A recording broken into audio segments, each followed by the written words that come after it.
वालेकुम dear viewers, आप देख रहे हैं सिंधी टीचर। मैं आपको बुनियादी सिंधी, बेसिक सिंधी, स्टार्टिंग सिंधी, सिंधी कायदे अलिफ़बे से पढ़ाने की कोशिश कर रही हूँ। उसके बाद हमने स्टार्ट किया था क्लास 3 टू क्लास 10। रोज़ाना एक चैप्टर पढ़ेंगे, एक्टिविटी करेंगे, कोई भी चैप्टर मिस नहीं होगा। तो हम क्लास 3 कंप्लीट कर चुके थे। उसके बाद हमने क्लास 4 स्टार्ट किया था, क्लास 4 भी मुकम्मल कंप्लीट हो गई थी। फिर क्लास 5 थी।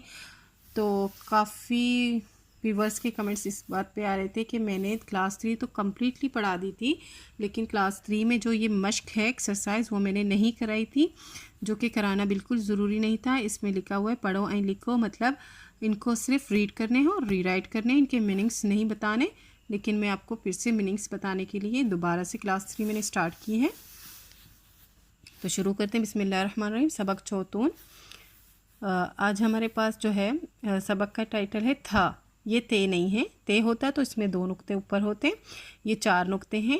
हमें जहाँ भी सिंधी में ते के बाद है की ज़रूरत पड़ेगी, जैसे कि ते नॉर्मल वाला प्लस है 2 चश्मे है, तो हम उर्दू में इस तरह से लिखेंगे था, तो हम सिंधी में इस तरह से लिखेंगे, ताकि इन दोनों में पहचान हो सके कि कौन सा उर्दू में लिखा हुआ है, कौन सा सिंधी में लिखा हुआ है। तो हम हे को हटा के उसमें नुक्ते का इजाफा कर देते हैं। देखने में ये था ते ही लगेगा, लेकिन इसमें 4 नुक्ते हैं, तो इसका मतलब है ये था। आप ये पढ़ेंगे ते है अलिफ था, तो ये आपको अदा हो जाएगा आपसे। जी शुरू करते हैं। बिस्मिल्लाहिर्रहमानिर्रहीम। इहो तालो आहे।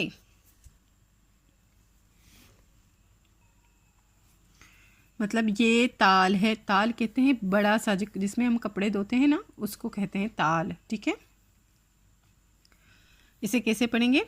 हे चोटिये ही अमजा पेश ओ इहो था लिप था लाम लाम है पेश लो तालो अलिमदा है ये है आ है इहो ताल आ है।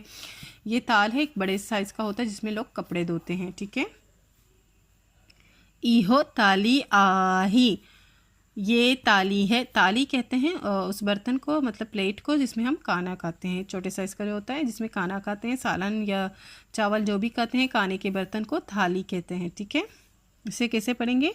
है छोटी ये ही अमसा पेश ओ ई हो थ लिप थ लाम लाम है ये जेर ली थाली अलिमदा है ये है आ है इहो ताली आ है, ये ताली है। इसी तरह से इहो थेलो आहे, ये थेलो है, मतलब ये बस्ता है। थेलो कहते हैं बस्ते को, बैग को, जो स्कूल बैग होता है उसको। ठीक है, इसको कैसे पढ़ेंगे? है छोटी ये ही अमजा पेश ओ इहो थ ये थे लाम है वोलो थेलो अलिमदा है ये ही आहे इहो थेलो आहे, ये बस्ता है, ये थैला है, स्कूल बैग है। इहा थैली आही, हे चोटी ये ही अमजा जबर आ इहा थ या थे लाम लाम है ये जेरली थैली अलिमदा है बड़ी ये है आ है इहा थैली आ है, ये थैली है। थैली जो शॉपिंग बैग होता है उसको कहते हैं थैली। इहो हथ आही, हे जेर ही अमजा पेश ओ इहो हजबर हथ पेश तो हथ तो अलिमदा है ये ही आही इहो हथ आही, इसका मतलब होता है ये हाथ है। है ये छोटी ये ही अमजा जबर आ इहा नून जबर नथ जबर था नथ अलिमदा है ये ही आही इहा नथ आही। नथ कहते हैं इस नोज पिन को, नोज रिंग को, जिसे अक्सर दुल्हन पहनते हैं, ये ज्वेलरी होती है, उसको कहते हैं। ठीक है, इसमें है एक्सरसाइज मश्क, पढ़ो एंड लिखो। इसको पढ़ने, रीड और रीराइट करने हैं और कुछ नहीं करना, लेकिन इसके मायने में आपको बता दूंगी। हथ, हथ का मतलब होता है हाथ। ठीक है, हाथ को कहते हैं।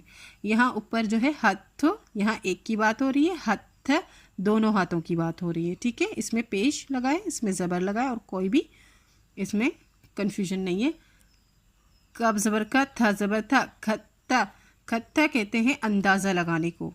ठीक है, अंदाज़ा लगाने को। सीन ज़बर स, था ज़बर था, सत्ता, सत्ता का मतलब होता है टीम। इसी तरह से अल्फाज और मायने हैं। थाल, थाल का मतलब होता है बड़ा सा प्लेट जिसमें हम कपड़े धोते हैं। थाली, थाली का मतलब होता है छोटा प्लेट जिसमें हम खाना खाते हैं। थेलो, थेलो कहते हैं बैग, स्कूल बैग या बस्ता को। थैली शॉपर, शॉप थैली या शॉपिंग बैग। ठीक है। हत्थों का मतलब होता है हाथ। नथ का मतलब होता है नाक में पहनने वाला जेवर। फिर इसी तरह से थाल, इसको उर्दू में इस तरह से थाल भी लिखते हैं, और थैलो जो है इसको हम थैला इस तरह से उर्दू में लिखते हैं। ठीक है। उसके साथ जो हमने एक्सरसाइज की थी उसके मीनिंग्स आपको बताऊंगी। इसमें देखिए, हत्त मतलब हाथ, कत्ता, कत्ता का मतलब होता है अंदाज़ा। ये दोनों हाथों को कह रहा है, उसमें पेश लगा था हाथ। ठीक है, दोनों हाथ, उसमें पेश लगा था तो एक हाथ की बात हो रही है, इसमें ज़बर लगा है तो दोनों हाथों की बात हो रही है। कत्त, कत्त का मतलब है अंदाज़ा लगाना। सत्य, सत्य का मतलब होता है टीम, किसी भी मतलब कोई सा भी टीम, क्रिकेट की टीम हो गई, फुटबॉल की टीम हो गई, इसी तरह किसी कंपनी में काम करने का कोई मतलब सब जो होते हैं उनको मजमुआ टीम कहलाता है, उसको कहते हैं। उम्मीद है आप अच्छे से ये चैप्टर भी समझ गए होंगे। अगर आपको मेरी वीडियो से हेल्प मिली हो तो please like, share and subscribe कीजिएगा। क्लासमेट के साथ, दोस्तों के साथ शेयर ज़रूर कीजिएगा। अल्लाह हाफिज़।